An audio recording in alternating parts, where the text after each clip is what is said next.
Good morning. Pumunta tayo ng Grand Prairie ulit with my husband, Ren.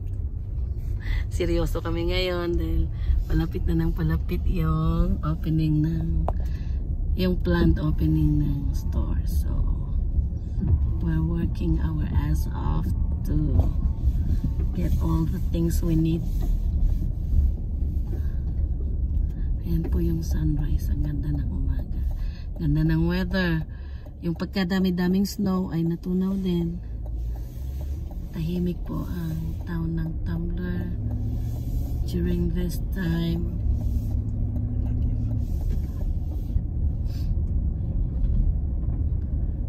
Usual way po namin ay dito. Last time, dumaan kami sa Kelly Lake, kaya na ang daming batos. So, na po kami ng Dawson.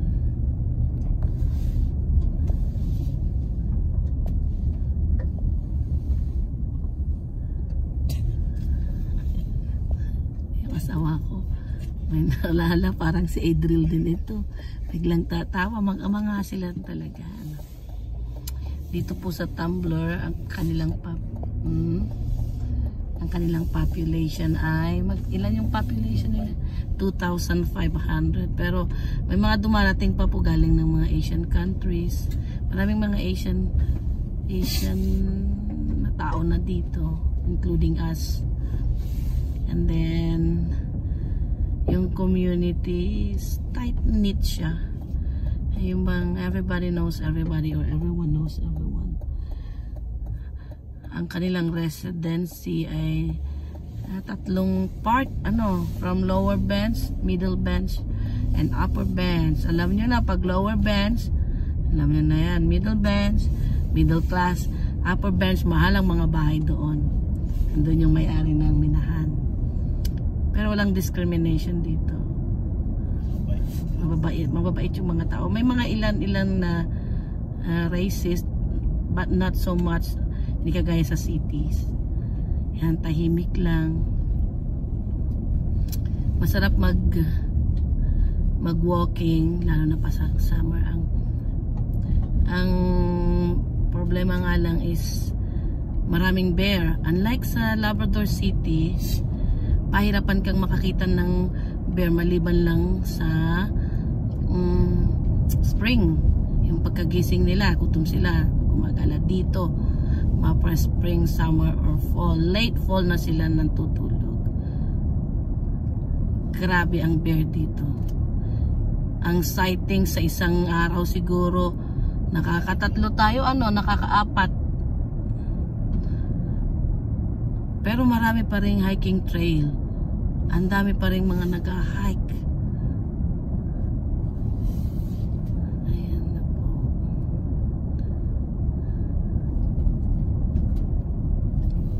Dalawang sasakyan po kami. Yung dalawang anak namin nandun sa kabila. Yung bunso, si Cordaps, Adriel Cordaps, ayaw na kaming kasama. Gusto niyang kasama yung kanyang kuya. And then dito po yung papunta yung aming cemetery and dump site. And then ito yung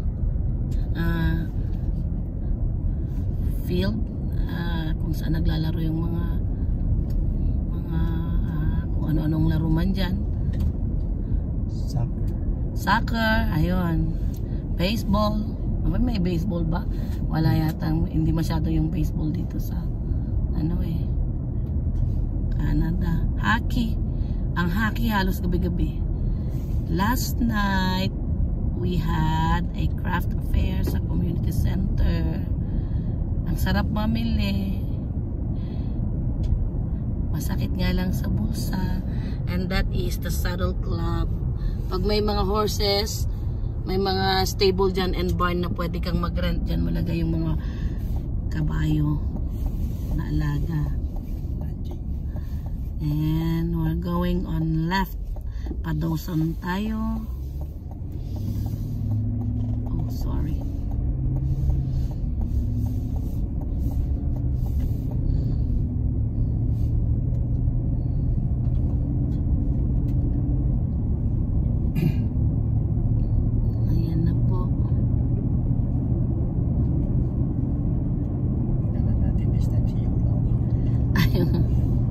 Nadala namin this time yung sasakyan ng asawa ko kasi yung hindi siya naka winter tire, pero pwede naman sa winter, kaya lang yung hindi siya gaano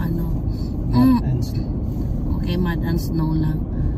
Kasi dito sa British Columbia, pag hindi ka naka winter tire, huliin ka. Unlike dun sa Labrador City, pag naka all season tire, okay lang. Dito hindi. Nakapaskil sa lahat ng mga signs na kailangan winter tire. Ayan, katulad yan. Pure winter tire and plus M+S, mud and snow. Ganyan dapat ang gulong ng sasakyan.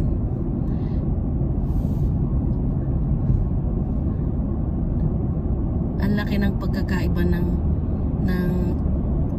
traffic rules sa Pilipinas. Tsaka dito sa atin yata wala namang rules. Merong rules pero hindi sila sumusunod. Dito napaka-importante kasi pag natikitan ka, bawas ng points sa insurance, tataas ang insurance mo. So, ang mga motorista, para gustong magbayad ng insurance na mababa monthly, magiging law-abiding o traffic rule-abiding citizen sila. Natikitan na rin kami yung truck namin na Ford natin. Yung 2 beses nung alam nyo na, pag may binata ka saka di-date ng anak ko, malayo yung bahay ng girlfriend niya, 1 hour drive mula sa amin. Laging nagmamadali siguro, na overspeeding kami ng twice. Tapos naibangga pa niya yung truck ng tatay niya. Oh well, that was before. We're approaching the windmills. Maraming windmills po dito. Usual way na po ito. Every time nagbi-video kami, ito na po yung dinadaanan namin. 2 lang naman po yung daanan.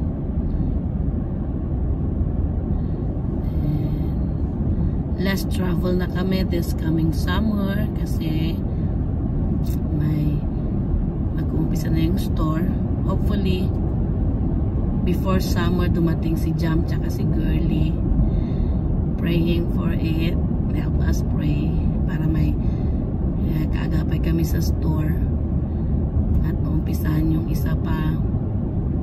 We're planning to start a coffee shop or detailing coffee shop after 6 months. So we're praying for it, mga kapatid, mga kababayan.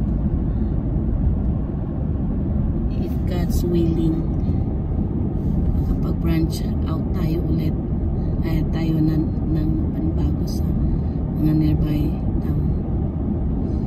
Ayan, ang ganda ng panahon, ang ganda ng sunrise trend. Kung iisipin mo yung goodness of God, yung every time na tinatry kong mag-look back on what our life was before, hanggang ngayon, parang hindi mo halos mag-isip na nanggaling kami doon, and then we're here right now. Yung ewan ko, diba? It's the goodness of God. When God finds us faithful, He will bless us, really bless us. Yung buhay namin sa Pinas dati, grabe. Just to share. But we never lose hope. Hindi po kami nawalan ng pag-asa. And then yung pag-asa namin, yung tiwala namin, hindi sa tao. We put our trust in God. And look where we are right now. hindi ko siya ma-imagine na yung nasa Bible na God can bless us beyond measure. Totoo yun. Pero maraming trials, ang dami. Parang si Joseph pa. Bago nagkaroon ng fulfillment yung dream niya, ang dami na niya munang pinagdaanan. God will try us kung talagang worthy tayo dun sa blessing na darating. And despite of all those trials, we kept going. Amen. Asawa ko. Ayan yung asawa ko. Yung itsura niyan dati, 10 or 20 years older than what he looks like now. Akala nung mga tao dito, mas matanda ako. Akala nila si Efraim, anak ko sa pagkadalaga. Eh mag-awa naman sila. Dahil akala nila ay magkapatid ang dalawa anak ko. And never mind, it's a blessing. It is really a blessing. Pag nakikita nung bunso namin yung pinakita natin yung picture mo before doon sa anak naming bunso, hindi niya mapinpoint kung sino yung tatay niya. Hindi niya kilala yung itsura ng tatay niya. So yun po, napakabuti ng Panginoon. Now, dito kami. Dati yung windmills 8 years ago, 9 years ago, sa TV ko lang yan nakikita. Sa Ilocos pa. Ilocos pa nga, hindi pa ako nakarating doon sa windmill ng Ilocos. Yung snow na yan. Ang nakikita ko lang sa Pinas, yellow. Naka-plastic pa. Ngayon, oo. God is good. He is really good. Okay, thank you po. Mamaya ulit. Thank you for watching. Mamaya pagdating po natin sa store, mag-video po tayo ulit. We're done Costco and sa ano na lang tayo siguro. Punta pa tayo ng Winners. And punta tayo sa favorite store ko sa Value Village. Dadalhin ko kayo sa Value Village. Makikita nyo kung paano mamili yung mga nanay na matipid sa Value Village. Okay, salamat po ulit sa panonood. God bless us all.